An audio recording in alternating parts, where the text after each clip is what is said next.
Hi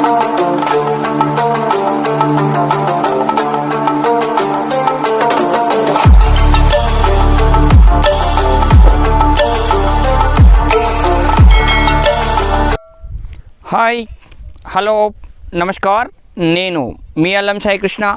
welcome to our YouTube channel. ఈ వీడియోలో Eklavya model residential స్కూల్లో వివిధ రకాల పోస్టులు, వాటికి సంబంధించిన examination process, syllabus process, application process, మరి మిగిలిన విషయాల గురించి ఇక్కడ మనం క్లియర్గా డిస్కస్ చేద్దాం. అదేవిధంగా మనకు మొత్తం ఇన్ఫర్మేషన్ అనేది ఈరోజు వెబ్సైట్లో అప్లోడ్ చేయడం అనేది జరిగింది. ఆన్లైన్ సబ్మిషన్ అనేది ఈరోజు ఆల్రెడీ ప్రారంభం కావడం అనేది జరిగింది. ఏప్రిల్ 30 చివరి తేదీగా తెలపడం అనేది జరిగింది. అదేవిధంగా మనము అప్లై చేసిన తర్వాత ఫీ ట్రాన్సాక్షన్కు మే 1 చివరి తేదీగా తెలపడం అనేది జరిగింది. మరి ఎవరైతే ప్రిన్సిపల్, వైస్ ప్రిన్సిపల్ పోస్టులకు అప్లై చేసుకుంటారో వాళ్ళు ఫీ 2000 రూపాయలు కట్టాలి.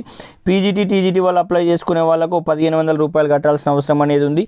ఒకవేళ మీరు అప్లై చేసుకున్నప్పుడు ఏవైనా మిస్టేక్ జరిగితే దాన్ని మే 4వ తేదీ నుంచి 6వ తేదీలోపు కరెక్షన్ చేసుకోవడానికి అవకాశం అనేది ఉంటుంది. అదేవిధంగా డౌన్లోడ్ ఆఫ్ అడ్మిట్ కార్డ్ అనేది మనము హాల్ టికెట్ అనేది డౌన్లోడ్ చేసుకోవడానికి సంబంధించిన ఇన్ఫర్మేషన్ వెబ్సైట్లోనే వాళ్ళు మెన్షన్ చేస్తారని తెలపడం అనేది జరిగింది.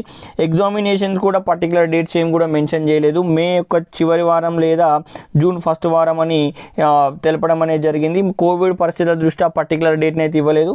తర్వాత ఏది ఉన్నా కానీ వెబ్సైట్లో అప్డేట్ అనేది చేయడం జరుగుతుంది. సో తప్పకుండా మనము వెబ్సైట్ని మనం ఫాలో కావాల్సిన అవసరం అనేది ఉంది. మరి ఎగ్జామినేషన్ అనేది కూడా 2 షిఫ్టులుగా కండక్ట్ చేయడం అనేది జరుగుతుంది. ఫస్ట్ షిఫ్ట్ మార్నింగ్ టైంలో 9 నుంచి 12 వరకు ఉంటుంది. సెకండ్ షిఫ్ట్ ఈ మధ్యాహ్నం టైంలో 3 నుంచి 6 గంటల వరకు అనేది ఉంటుంది. మరి ఇంకా ఏదైనా కానీ మీరు క్లియర్గా తెలుసుకోవాలనుకుంటే దీనికి సంబంధించిన ఇన్ఫర్మేషన్ కానీ ఫ్యూచర్ రిఫరెన్స్ కోసం వెబ్సైట్ని ఫాలో అవ్వాలంటే ఇక్కడ చూపిస్తున్న వెబ్సైట్ని కంపల్సరీగా ఫాలో అవ్వాల్సిన అవసరం అనేది ఉంది. ఈ వెబ్సైట్ లింక్ను కూడా మన వీడియో డిస్క్రిప్షన్లో నేను మెన్షన్ చేస్తాను. తర్వాత మనం ఎప్పుడైనా ఏ అవసరం కోసమైనా దాన్ని ఉపయోగించుకోవడానికి అవకాశం అనేది మనకి ఇక్కడ లభిస్తుంది. మరి ఇంకా మనకి ఎలిజిబిలిటీ ప్రక్రియ ఏముంది, మరి మన తెలంగాణలో ఏ సబ్జెక్టులో ఎన్ని పోస్టులు అనేవి ఉన్నాయనే విషయాన్ని కూడా మనం ఇక్కడ ఒకసారి క్లియర్గా గమనిద్దాం. అదేవిధంగా ఒకసారి పే స్కేలు మరియు ఏ పోస్టులు అనేవి వేకెన్సీ ఉన్నాయనే విషయాన్ని ఇక్కడ మనం గమనిస్తే ప్రిన్సిపాల్కి అయితే 78,800 నుంచి 2,09,200 వరకు పే స్కేల్ అనేది ఉంటుంది. లెవెల్ 2లో ఉంటుంది. అదేవిధంగా వైస్ ప్రిన్సిపాల్కి అయితే లెవెల్ 10లో ఉంటుంది. 56,100 నుంచి 1,77,500 వరకు ఉంటుంది. పోస్ట్ గ్రాడ్యుయేట్లో మనకు సబ్జెక్ట్స్ ఏమేమి ఉన్నాయంటే English, Hindi, physics, chemistry, maths, economics, biology, history, geography, commerce, information technology అనే సబ్జెక్ట్స్ అనేవి ఉన్నాయి. వీళ్ళు లెవెల్ 8లో వస్తారు. 47,600 నుంచి 1,51,100 వరకు శాలరీ అనేది ఉంటుంది. టీజీటీలో అయితే English, Hindi, mathematics, science, social studies అనే సబ్జెక్ట్స్ ఉన్నాయి. వీళ్ళు లెవెల్ 7లో వస్తారు. 44,900 నుంచి 1,42,400 లోపు రావడం అనేది జరుగుతుంది. ఎగ్జామినేషన్ అనేది కంప్లీట్గా సిబిటీలోనే ఉంటుంది. ఆన్లైన్ ఎగ్జామ్ అనేది ఉంటుంది.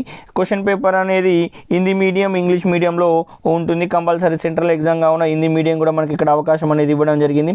ఒకసారి ఎగ్జామినేషన్ ప్యాటర్న్ని మనం గమనిస్తే ప్రిన్సిపల్ వాళ్ళకు 160 మార్కులు ఉంటాయి. 3 గంటల టైం ఉంటుంది. 40 మార్కులకు ఇంటర్వ్యూ అనేది ఉంటుంది. అదేవిధంగా వైస్ ప్రిన్సిపల్ వాళ్ళకు కూడా 160 మార్కులు ఉంటుంది. అదేవిధంగా 40 మార్కులకు ఇంటర్వ్యూ అనేది ఉంటుంది. సేమ్ టైం డ్యూరేషన్ అనేది 3 గంటలుగా ఉంటుంది. సో అదేవిధంగా ప్రతి తప్పుకు 0.25 అనేది నెగిటివ్ మార్కుగా తెలపడం అనేది జరిగింది. మరి ప్రిన్సిపల్, వైస్ ప్రిన్సిపల్ పోస్టులకు కామన్గా ఎగ్జామినేషన్ ప్యాటర్న్ అనేది మనకి ఇక్కడ తెలపడం అనేది జరిగింది. General English, general Hindi, GK and current affairs, logical reasoning, అదేవిధంగా కంప్యూటర్ లిటరసీ, అదేవిధంగా క్వాంటిటేటివ్ ఆప్టిట్యూడ్ వరకు అయితే అన్నింటిలో 10 మార్క్స్ ఇవ్వడం అనేది జరిగింది. ప్రిన్సిపల్ వాళ్ళకు అకాడమిక్స్లో 30 మార్కులు, అడ్మినిస్ట్రేటివ్ ఫినాన్స్లో 70 మార్కులు ఇవ్వడం అనేది జరిగింది. ఓవరాల్గా 160 మార్క్స్ వచ్చినాయి. అదేవిధంగా వైస్ ప్రిన్సిపల్ వాళ్ళకు మాత్రం ఇక్కడ చిన్న మాడిఫికేషన్ అనేది చేయడం జరిగింది. అకాడమిక్స్లో 60 మార్కులు ఇవ్వడం అనేది జరిగింది. అడ్మినిస్ట్రేషన్ అండ్ ఫినాన్స్లో 40 మార్కులు ఇవ్వడం అనేది జరిగింది. సో ఇది small modification principal, vice principal పోస్టులకు వచ్చేసి మొత్తం మీదుగా ఓవరాల్గా 160 మార్కులు అనేది ఉంది. మరి పీజీటీ, టీజీటీల యొక్క ఎగ్జామినేషన్ ప్యాటర్న్ చూస్తే పీజీటీ వాళ్ళకు కూడా ఇంటర్వ్యూ అనేది తప్పకుండా ఉంటుంది. ఇంటర్వ్యూకు 40 మార్కులు ఉంది. ఎగ్జామినేషన్కి అయితే 160 మార్కులు ఉంది. టైం డ్యూరేషన్ అనేది 3 అవర్స్ ఇవ్వడం అనేది జరిగింది. ఇందులో అయితే జనరల్ ఇంగ్లీష్, హిందీ, అదేవిధంగా జీకే అండ్ కరెంట్ అఫైర్స్కు 10 మార్క్స్ ఇచ్చిండు. అనలిటికల్ ఎబిలిటీకి ఏమో 15 మార్క్స్ ఇచ్చిండు. న్యూమరికల్ ఎబిలిటీకి అయితే 10 మార్క్స్ ఇచ్చిండు. కంప్యూటర్ లిటరసీకి 5 మార్క్స్ ఇవ్వడం అనేది జరిగింది. అదేవిధంగా అదేవిధంగా టీచింగ్ ఆప్టిట్యూడ్ పెడగాజీకి 20 మార్కులు అనేది ఇవ్వడం జరిగింది. సబ్జెక్ట్ నాలెడ్జ్కు 80 మార్కులు ఇవ్వడం అనేది జరిగింది.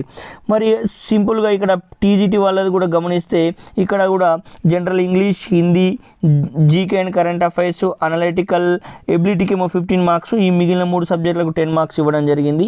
న్యూమరికల్ ఎబిలిటీకి ఏమో 10 మార్క్స్, కంప్యూటర్ లిటరసీకి ఏమో 5 మార్క్స్ ఇవ్వడం జరిగింది.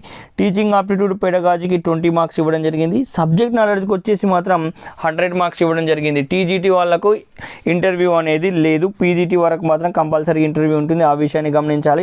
టీజీటీ పీజీటీ వాళ్ళకు కూడా కంపల్సరీగా ప్రతి తప్పుకు 0.25 నెగిటివ్ మార్కులు అనేది ఇవ్వడం అనేది జరిగింది. ఈ విషయాన్ని తప్పకుండా మనం గుర్తుపెట్టుకోవాలి.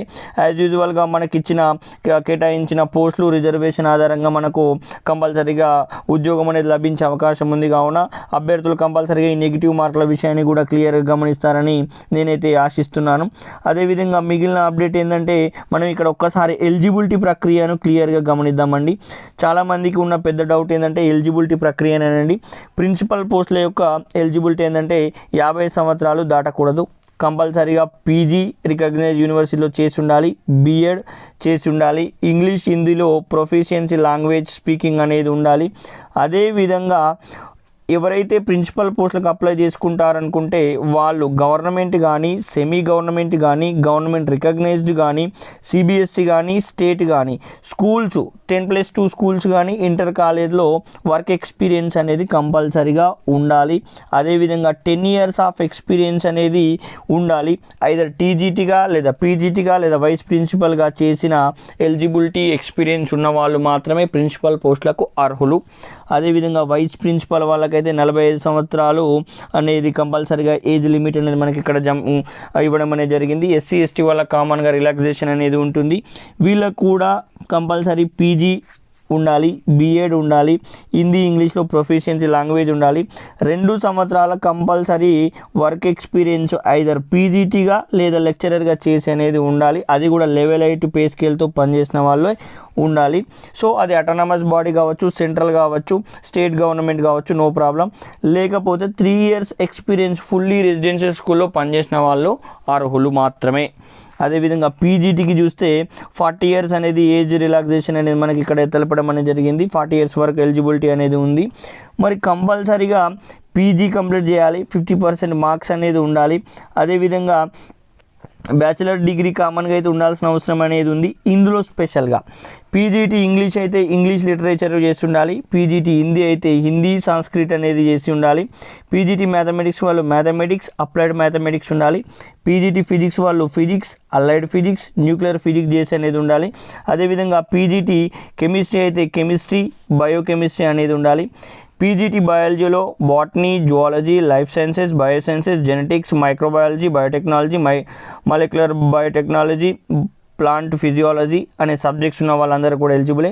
పీజీటీ హిస్టరీలో హిస్టరీ, పీజీటీ జాగ్రఫీలో జాగ్రఫీ అనేది ఉండాలి. కామర్స్లో అయితే కంపల్సరీగా కామర్స్లో డిగ్రీ చేసి అనేది ఉండాలి. కానీ MCom in applied or business economics చేసిన వాళ్ళు అర్హులు కాదు. పీజీటీ ఎకనామిక్స్ అయితే ఎకనామిక్స్, అప్లైడ్ ఎకనామిక్స్ లేదా బిజినెస్ ఎకనామిక్స్ చేసిన వాళ్ళు అర్హులు. ఇక్కడ పీజీటీ ఇన్ఫర్మేషన్ టెక్నాలజీ దానికి అర్హత మెయిన్గా ఇక్కడ గమనించాల్సింది, ఈ మధ్య కాలంలో కొత్తగా ఎలిజిబిలిటీ దొరికింది. బీటెక్ కంప్యూటర్ సైన్స్ లేదా ఐటీ చేసి ఉండాలి. మాస్టర్స్ డిగ్రీ కంప్యూటర్స్ అప్లికేషన్ అనేది ఉండాలి, లేదా కంప్యూటర్ సైన్స్ ఇన్ఫర్మేషన్ టెక్నాలజీ లేదా MTech computer application computer science information టెక్నాలజీలతో పాటు ఏం చేసి ఉండాలి, బీఎడ్ అనేది లేదా బీఎడ్కి ఈక్వివాలెంట్ అనేది చేసి ఉండాలి.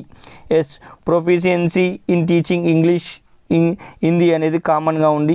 మరి టీజీటీ అనేది గమనిస్తే ఇక్కడ 35 సంవత్సరాల వరకు ఏజ్ లిమిట్ అనేది మనకి ఇవ్వడం అనేది జరిగింది. సింపుల్గా మనం ఇక్కడ ఏముంది, కంపల్సరీ ఆ బ్యాచిలర్ డిగ్రీ ఉండాలి, బీఎడ్ అనేది ఉండాలి. ఇక్కడ టీజీటీ హిందీ ఇంగ్లీష్ అనేది ఉంది. హిందీ సబ్జెక్టు డిగ్రీలో కంపల్సరీ చదివి ఉండాలి హిందీ వాళ్ళు అయితే.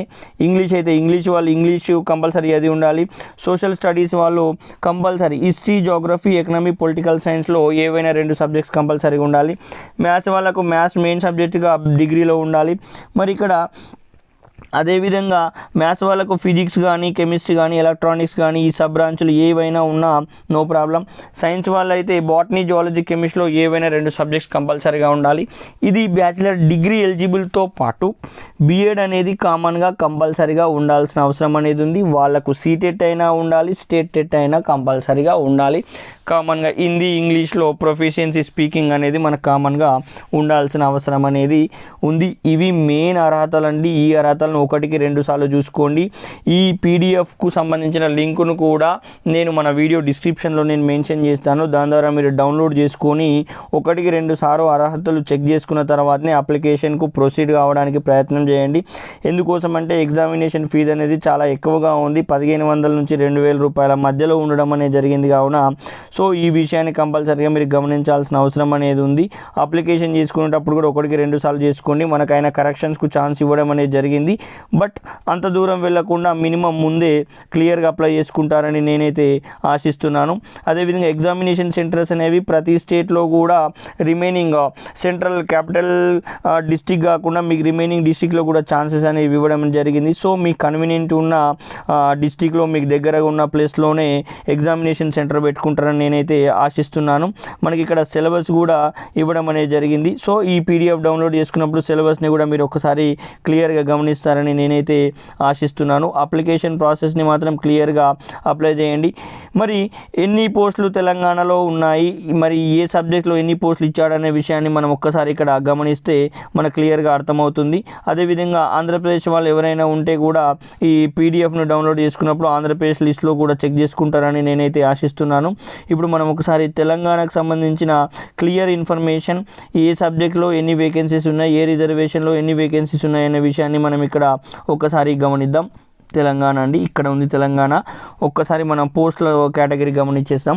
ప్రిన్సిపల్ అయితే 11 పోస్టులు ఉన్నాయండి. వైస్ ప్రిన్సిపల్ అయితే 6 పోస్టులు అనేవి ఉన్నాయి. ప్రిన్సిపల్లో 11లో అన్రిజర్వ్డ్ 5, ఎస్సీ 2, ఎస్టీ 1, ఓబీసీ 2 అనేవి ఉన్నాయి. విహెచ్ 1 ఉంది. అదేవిధంగా స్పెషల్లీ ఉమెన్స్కి అయితే అన్రిజర్వ్డ్ 1, ఎస్సీ 1, ఎస్టీ 1, ఓబీసీ 2, విహెచ్కు 1 ఉంది. వైస్ ప్రిన్సిపల్ అయితే 6 అని చెప్పాను. అన్రిజర్వ్డ్లో 3, ఎస్సీ 1, ఓబీసీ 1, విహెచ్ 1, అన్రిజర్వ్డ్ ఉమెన్స్లో 1, ఎస్సీ 1, ఓబీసీ 1, విహెచ్ 1 పోస్టులకు ఇవ్వడం అనేది జరిగింది.